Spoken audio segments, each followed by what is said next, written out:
And we continue with our great American panel. And Paul Harvey, one of the greatest radio broadcasters of all time, gave a warning to America back in 1965. So relevant to today. Listen to part of this. If I were the devil, I'd take from those who have and give to those who want it until I had killed the incentive of the ambitious.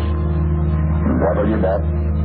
I couldn't get whole states to promote gambling as the way to get rich. I would caution against extremes in hard work, in patriotism, in moral conduct. I would convince the young that marriage is old-fashioned, that swinging is more fun, that what you see on TV is the way to be. And thus I could undress you in public, and I could lure you into bed with diseases for which there is no cure. In other words, if I were the devil, I'd just keep right on doing what he's doing. Almost like the Screw Tape Letters and Dialogues of the Devil by Taylor Colwell. You know, he talks about I would make the symbol of Easter an egg, the symbol of Christmas a bottle.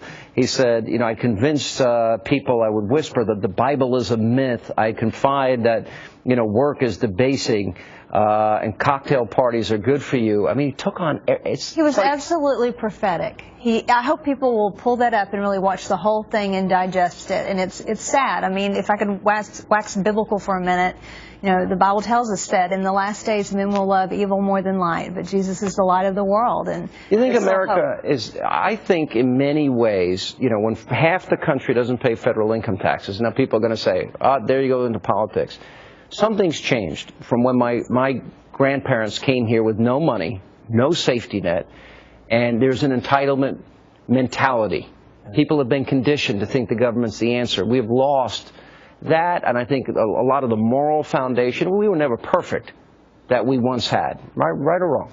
This is the religion of envy. I mean, there's no other way to justify a redistributionist system. It has a 100% success rate of failure.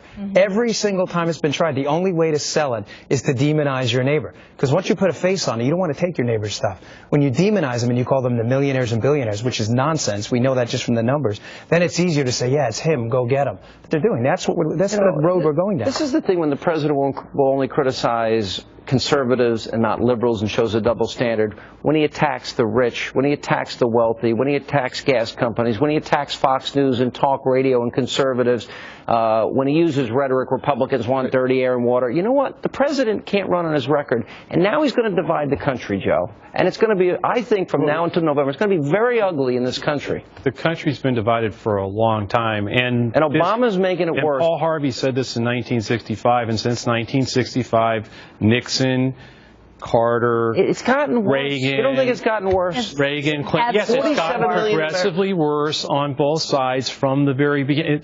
This isn't like. But it's okay if you donate money to Obama. This isn't like 50% divorce rate. I mean, our country's falling apart. The policies have been put in by both parties. Roll, guys. Conducted since 1965 to today. It wasn't on one Twitter at Sean Hannity. Greta's up next. Thanks for being with us.